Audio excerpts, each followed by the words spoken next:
दहेज की चपेट में लिपटी जिंदगी की तन्हाई। फूलों से सजे कमरे में अनु को बैठाकर सब चले गए। 10 मिनट बाद ही मानस आ गया। जैसे ही मानस पास आया, अनु बेड से उठ खड़ी हुई और उसे से पैर पटकती सोफे पर जाकर बैठ गई। मानस ने पूछा, इस गुस्से का कारण? तो अनु फट पड़ी, बोली, आपको बीवी नहीं दहेज चाहिए था। अब उस पैसे के साथ ही रहिए। आपके जैसे आदमी को मैं अपना पति नहीं मानती। और गुस्से में वो सोफे पर ही सो गई। उसका गुस्सा देख मानस ने कुछ बोलना ठीक नहीं समझा। घर में बहुत से रिश्तेदार आए थे, सबके सामने तमाशा नहीं चाहता था, इसलिए वह भी चुपचाप सो गया। अगला दिन रस्मों में और मेहमानों के विदाई में बीत गया। अनु सब से हंस कर बात करती, बस मानस को देखते ही चिढ़ जाती। मानस ने हंसी मजाक कर कई बार उसे छेड़ने की कोशिश की, पर अनु का गुस्सा वैसा ही रहा। अरेंज मैरिज की थी। अनु की सास ससुर के साथ मानस उसे देखने आया था। तब सब कुछ ठीक ही लगा था। सुलझे हुए पढ़े लिखे लोग। मानस का मजाकिया स्वभाव उसे भा गया था।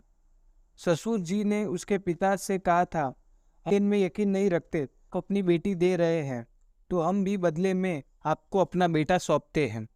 आज से मानस को दामाद नहीं बेटा समझिए। उसके विचार सुनकर अनु बहुत खुश हो गई थी। स्वाभिमानी अनु को दहेज के नाम से नफरत थी। 2 महीने की सगाई में मानस के व्यवहार से कभी नहीं लगा कि वो लालची होगा। शादी से 1 हफ्ते पहले अनु की माँ की तबीयत खराब हो गई। एंजियोग्राफी करवानी पड़ी। अनु शादी टालना चाहती थी, मम्मी नहीं मानी। शादी के दिन फेरों के बाद जब वो विदाई के लिए तैयार हो रही थी, तो पास के कमरे में से उसके पापा और मानस की आवाज़ आई। पापा मानस के आगे हाथ जोड़ खड़े थे। मैं जल्दी ही 3 लाख रुपए दे दूंगा दामाद जी। मानस ने उनके हाथ पकड़ लिए और कहा, ये सब बातें हम बाद में करेंगे पापा। आप विदाई की तैयारी करें और अनु को इस बारे में कुछ ना बताएं। अनु ने बस इतना ही सुना और वहां से चल दी। उसे मानस पर बहुत गुस्सा आया। पढ़े लिखे मानस से यह उम्मीद नहीं थी।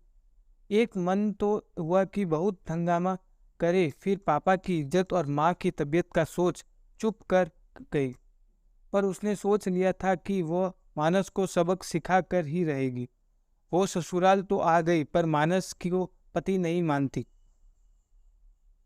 रात को फिर मानस ने पूछा, आखिर हुआ क्या है? क्यों मुझसे इतना गुस्सा हो? शादी से पहले तो ऐसा कुछ नहीं था। कुछ गलती हुई है तो बोलो, मैं सुधार लूंगा। अनु बोली, बात तो ऐसे कर रहे हो जैसे कुछ पता ही ना हो। गलती तो मुझसे हुई है जो तुम्हारी असलियत नहीं समझ पाई। मानस ने बहुत समझाया, पर वो कुछ सुनने को तैयार नहीं थी।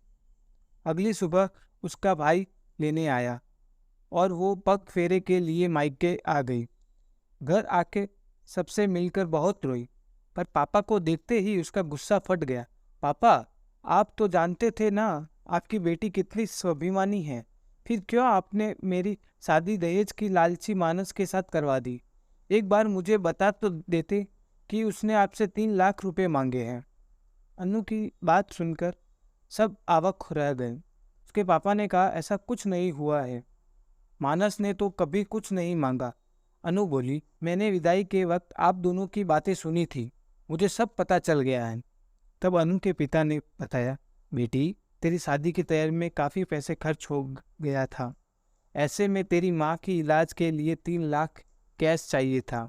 मैं लोन लेने की सोच रहा था। तभी मानस ने कहा कि वो हॉस्पिटल का सारा खर्च उठाएगा, आखिर वो उसकी भी माँ है। मैंने उसे कहा कि मैं थोड़े थोड़े करके पैसे लौटा दूंगा, पर वो नहीं माना।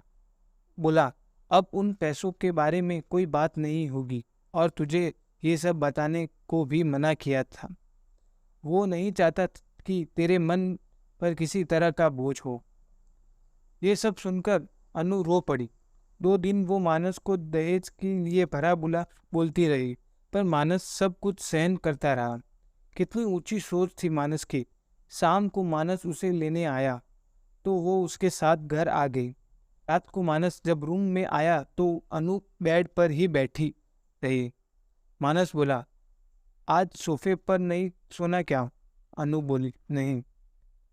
मानस ने फिर पूछा, तो क्या आज मुझे सोफे पर सुलाने का इरादा है क्या तुम्हारा? अनु ने उसे सारी बात बताई और अपनी गलती के लिए माफ़ी भी मांगी। मानस ने उसे गले लगा लिया और शरारत से पूछा, तो फिर आज सोफा खाली ही रहेगा? दोनों खिलखिला उठे। तो दोस्तों, हम ये कहानी से यह सीख मिलती है कि हमें कभी भी आधी अधूरी बातें सुनकर किसी को गलत नहीं समझना चाहिए। यह कहानी हमें यह सुझाव देती है कि हमें निर्णय लेने से पहले पूरी और सटीक जानकारी सुननी चाहिए। यह महत्व देती है कि हमें धैर्य रखना चाहिए और भावुकता के साथ प्रतिक्रिया करने से पहले पूरी तस्वीर को समझने का समय लेना चाहिए।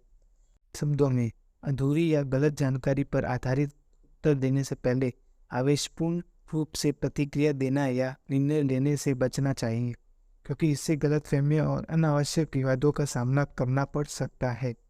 इसकी वजह शांत और स्वयं रहना बेहतर होता है और निर्णय लेने से पहले सभी बातों को इकट्ठा करना बेहतर होता है। दोस्तों, ऐसे ही शानदार स्टोरियाँ सुनने के लिए हमें लाइक करें, सब्सक्राइब करें और हमारे चैनल पे कमेंट्स करें। Thank you.